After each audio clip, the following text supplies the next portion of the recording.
Welcome back to the basement, everyone. It has been a while since my last video, so I thought I'd keep up with the tradition and upload another one.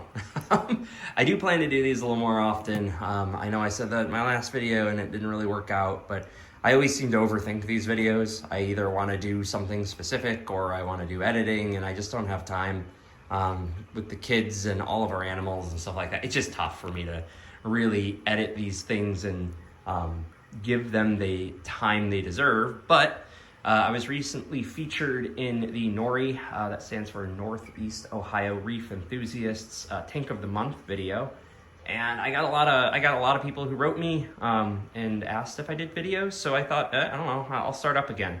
I'll do this. There might be some value in it. Everything I say, let's take with a grain of salt. Everything in this hobby, I feel like, is half science and half anecdotal evidence. So I have no problems like sharing what I do with anybody, but like I said, use at your own discretion. So I figured what better way to start off kind of making videos again. And this is kind of the style I'm gonna do. I'm just gonna hold up my iPhone, talk, record. Like I said, I don't have enough time for all the editing, so I'm just gonna shoot on my iPhone, upload, and all one shot. No edits. So that's gonna be kind of the format of these videos, but I figured what better way to start off than showing you guys my tank. Those of you who have been with me long enough, I mean, I started this hobby in like 2004, so I've been in this for over 20 years now. I had when I started doing these videos, I had a 180 gallon down here. Clearly this is not that tank. I got out of the hobby because the 180 gallon, if you couldn't tell from my other videos, I had issues with it. Couldn't really get it started. So I just broke it down. I was done. Then COVID happened and I got a Red Sea tank down here. It was a 5-footer. I outgrew that pretty quickly and I got this one. This is my new tank. It is a Waterbox, what is it? LX 290. It's like 220 gallons. I'm just gonna say 220 gallons because it's like a off, weird number, but it's around there. With like a 40 some odd gallon sump. The 290 is like the total water volume of this setup here. If you see the line here, have a frag setup over there, which I'll talk about a little bit, but the focus of this video, I really just want to be my display. I will do another video going over all my coral, the livestock, my other equipment that I run. But this one, I just want to be about the tank, some of the positives, negatives. There's not a lot to say. I mean, it's a Waterbox. Plenty of videos have been made on Waterbox. They're good tanks. You might find better quality with like a really custom build or something like that. But for what I spent, which was a lot, I think this tank retails for around 6 or 7 grand US dollars. And it's a lot of money for a tank. I got this one strictly because it was the biggest tank I could fit in the basement without modifying the house or taking out the ceiling and what have you. So this tank measures 6 feet by 30-inch depth, and I think it's like 25 or 26 tall. Don't quote me on the measurements, but it's around there. It features this Euro brace, which, spoiler alert, I have a love-hate relationship with this thing. And then it has the, hello. And then it has the sump, which I've modified a little bit. It has a compartment, water funnels down. You got 2 valves here. You got the main drain, the other drain, and then the emergency drain. Have the 2 drains going into one line to the roller here. There's the drain for the frags tank, and every time I stick my hand in the shot, it struggles to focus, and the wires are a mess. I know, don't have to comment, tell me. And then the emergency overflow goes right into that back compartment. And I don't know how I want to do this video. I was gonna do like positives and negatives and stuff like that, but I didn't want to sound like I was complaining too much about the tank. So let's just talk about some of my gripes, I guess. First and foremost, the sump design. I do like the sump. So first, the positives about it. It's glass. It's got a huge chamber here. I don't use this weir where you could, is that how you say it? I don't know. Essentially, you could use this as a refugium.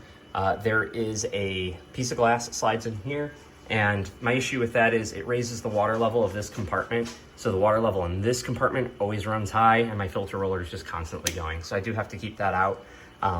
This level stays about, what are you, 7-ish inches here. It's constantly getting knocked around. So yeah, I do like the design of the sump. The only thing I don't like is that back compartment. It's a thin back chamber where the pipes are supposed to go down, water is supposed to run there and around. The issue I have with it is I can't fit my arm back. Excuse me, I can't fit my arm back there. If I drop something, which I have, there's gaskets back there that I cannot get to. I'm kind of out of luck. So don't love that. Wish they would just get rid of that entirely. The filter roller fits just fine. You'll notice if you're familiar with this model, I have a controller box here, which I'll talk about in a second. That does not come with it. This tank only comes with a controller box on the right-hand side, not the left. The bigger models come with one on both sides. This one does not. It features an aluminum stand, which I do like. It's pretty thick aluminum. So the stand does feel pretty sturdy, other than one issue that I will talk about because of that guy there.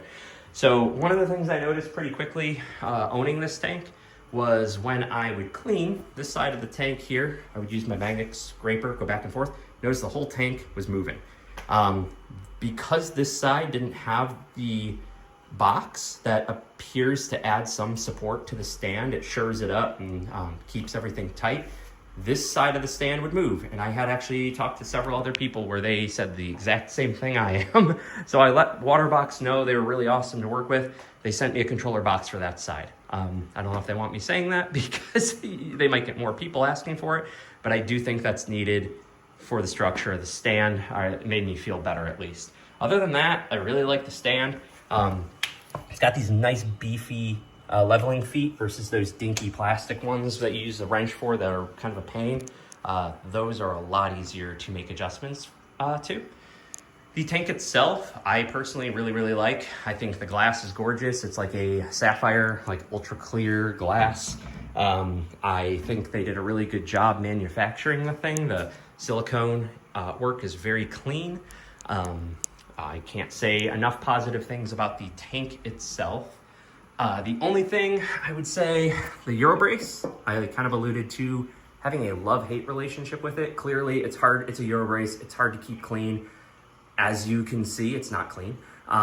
My other gripes with it are the cross bracing does make it really difficult to access the tank. It also creates light blockage. So the par underneath those beams is a lot less than anywhere else, unless it's like crystal clear, and it gets dirty in like a day. I can't keep it clean. Those back light slots are another gripe I have. They only gave you 3 of them, and for someone like me, I am running 4 Radeons if I wanted to use just arms on the back of my tank. I don't have that option. Personally, if I was to design this tank myself, which Waterbox does offer custom tanks, I would just get rid of the center bracing. I would just do it around the perimeter of the tank like I've seen some others do. I think that would resolve the access problems I have and make it a little easier to clean. But if you're gonna ask me, would I like the Eurobrace or would I like a tank without it? I would take the tank with it. I think it just is gonna add that longevity to the tank that these rimless tanks just aren't known for. So I do like having the Eurobrace. Other than that, I mean, like I said, I don't know what there really is to say about the tank. It has these 2 awesome controller boxes that you can put stuff in, and I do like that they're on the side of the tank and I could have pretty easy access to them. I don't have to mount everything on the back wall or in the back of the stand. I am a little bit blessed because I've got this tank here, and then everything runs into this room where I have my frag tank. So I sell locally. All these frags are for sale locally in Ohio. But all my dosing stuff I'm able to keep here. And hey, there's that reef dose I did the last video of that I said I was gonna do a follow-up on that I never did. Everything's over here. So I don't have to clutter up what I've got going on over here with all the dosing and all that other junk, you know? So I just put everything in this floating canopy. So I know I need to spend a good weekend doing wire management on this thing. But other than that, I mean, the tank's been great. It feels really solid. Like I said, I had a Red Sea tank before this. So if you guys want me to do like a Waterbox versus Red Sea, I definitely can, but there's not a whole lot of differences. I do feel a little better sleeping at night with the Waterbox, just based on some of the posts I've seen about Red Sea tanks. I definitely was looking, but to be honest with you, I was looking at a Red Sea tank to get down here. The only reason I went with this one is because it was a little wider than the Red Sea S series, which was really intriguing. I kind of think I liked on the Red Sea, I think I like the Sump layout a little bit more. But yeah, this is my tank, guys. I know it's been a while. This tank is a transfer, so it's about, in totality, 4 or 5 years old, we'll say. It was a transfer from my Red Sea system that I put up in sometime mid 2020. So it's been, this tank has been going well. Like I said, I will try to link the NORE video that I was in the comments below. But it does sound like there was some appetite for me to start making videos again. So I'm back. I'm going to try to keep these short. No scripts to these. I'm literally just talking into my iPhone. And I'm going to upload it. And I'm planning on doing a couple other videos just talking about what I do. A lot of questions have come up about, like, what am I dosing? What am I treating the tank with? Like, various things. So I plan on addressing all of that. But as always, if you have any questions, comment below. Like and subscribe the video. It does help. Just encourages me to make more, which I'm terrible at doing. But I really want to do like an equipment tour.